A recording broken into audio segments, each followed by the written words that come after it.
Assalamualaikum warahmatullahi wabarakatuh.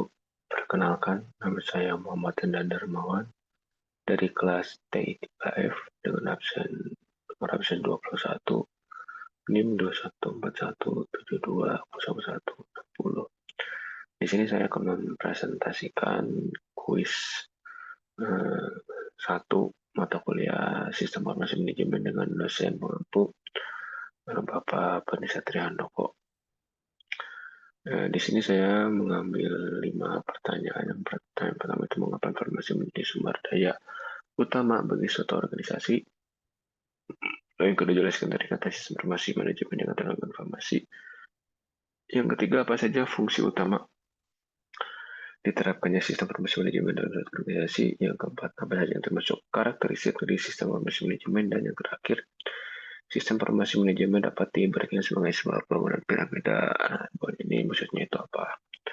Oke, yang pertama, mengapa informasi menjadi sumber daya utama bagi suatu organisasi?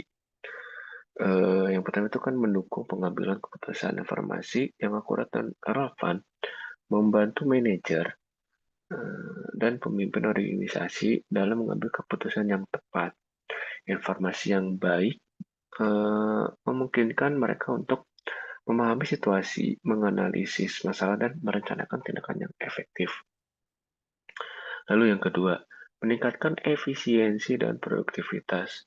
Informasi yang tepat dan akurat memungkinkan organisasi untuk mengoptimalkan proses bisnis dan meningkatkan efisiensi operasional.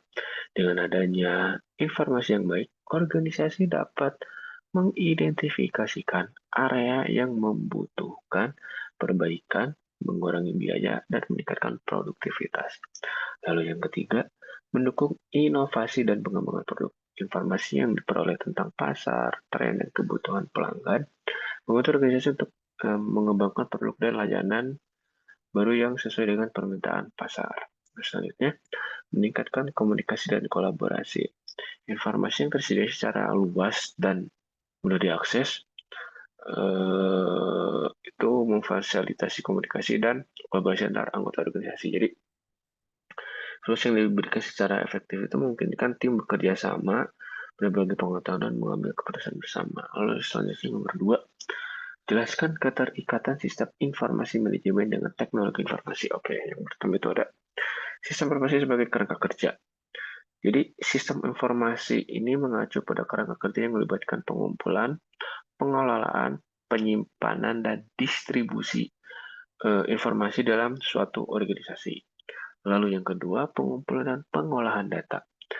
Jadi teknologi informasi itu sendiri itu memainkan peran penting ya dalam pengumpulan dan pengolahan data melalui perangkat keras seperti komputer, sensor, dan perangkat mobile lainnya.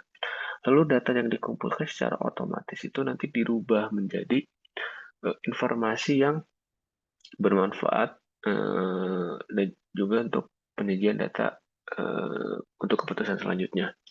Lalu yang ketiga itu penyimpanan dan akses informasi.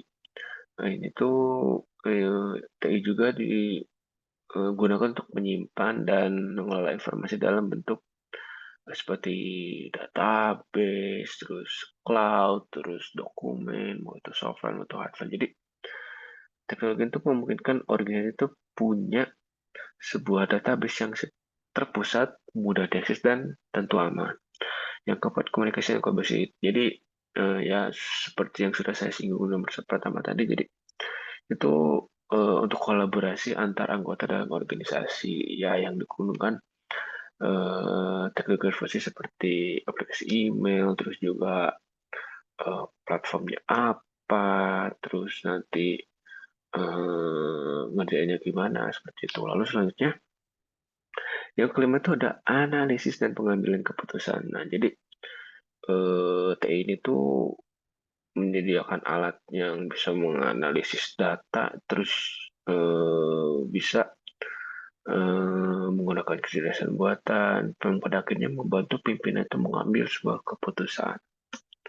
Lalu selanjutnya itu apa saja fungsi utama yang diterapkan sistem informasi manajemen dalam suatu organisasi. Yang pertama itu pengumpulan data dan penyimpanan data ya. Jadi kita singkat SIM aja ya. Nah, jadi itu SIM itu membantu dalam pengumpulan data, pengolahan dan penyimpanan data yang relevan dengan berbagai aspek operasional organisasi. Nah, yang kedua ini pengolahan dan analisis. Jadi SIM ini tuh mengolah data yang dikumpulkan menjadi informasi yang lebih bermanfaat dan dapat dimengerti. Tuh, lalu yang ketiga mendukung pengambilan keputusan.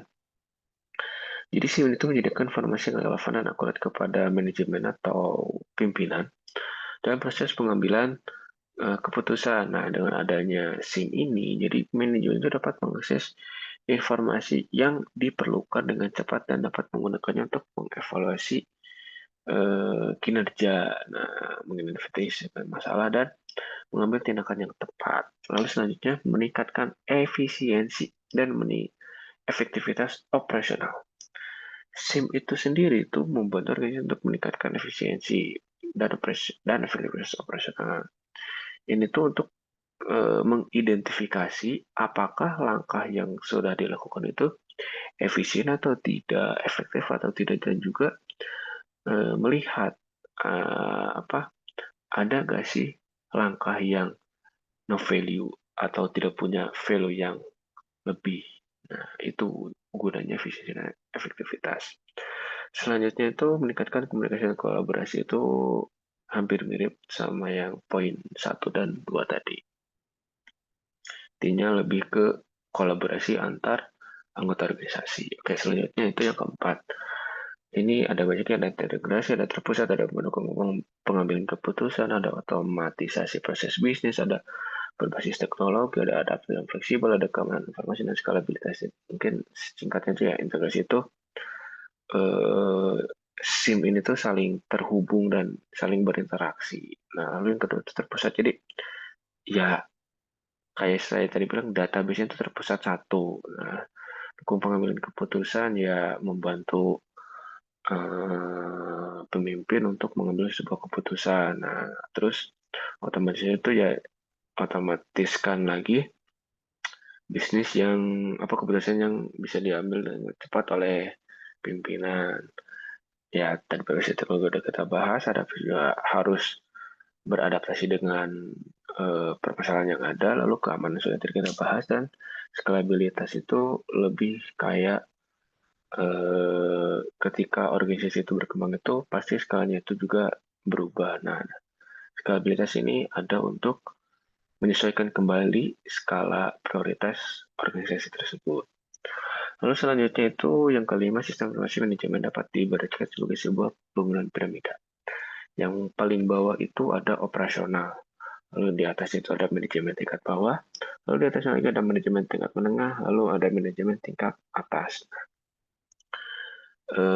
Bisa digambarkan seperti piramida ini, di mana lapisan dasarnya itu terdiri dari informasi, penjelasan, contohnya penjelasan transaksi, penjelasan status, dan sebagainya. Lalu di atasnya lagi itu yang tingkat bawah, manajemen tingkat bawah itu terdiri sumber-sumber informasi dan mendukung operasi manajemen sehari-hari. Nah, lalu yang ketiga atau manajemen tengah itu terdiri sumber daya informasi untuk mendukung perencanaan taktis dan pengambilan keputusan untuk pengendalian manajemen. Jadi sebelum diambil keputusan itu ada di yang tengah ini. Nah, manajemen tingkat atas ini apa? Atau lapisan puncak ini tuh ya terdiri dari sumber informasi untuk mendukung perencanaan dan perumusan kebijakan oleh tingkat manajemen. Jadi isinya tuh semua pimpinan suatu cabang organisasi untuk berkumpul untuk mengambil sebuah keputusan itu ya top of the piramidnya itu ya manajemen tingkat atas ini. Nah, mungkin sekian presentasi yang saya bisa sampaikan. Mohon maaf bila banyak kekurangan dalam membuat video, entah itu dari segi pengambilan ataupun dari isi materi. Terima kasih sebelumnya. Wassalamualaikum warahmatullahi wabarakatuh.